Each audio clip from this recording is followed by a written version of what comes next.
Մարտի 1-ից պաշտոնապես ավարտվեց և փակվեց որսորդության սեզոնը։ Այս որոշումը նպատակ ունի պահպանել վայրի կենդանիներին և թռչուններին, հատկապես նրանց բազմացման շրջանում։ Որսորդության սեզոնի ավարտից հետո որսը օրենքով արգելվում է։ Բնապահպանները նշում են, որ նման սահմանափակումները կարևոր են բնական հավասարակշռությունը պահպանելու և կենդանական աշխարհի պաշտպանությունը ապահովելու համար։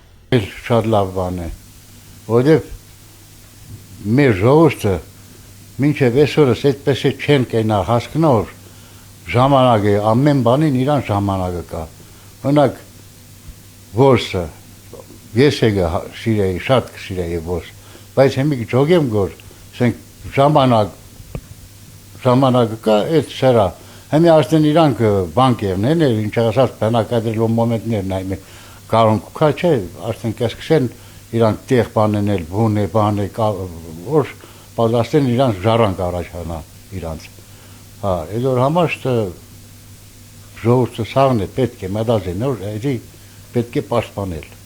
դա լավ բան է։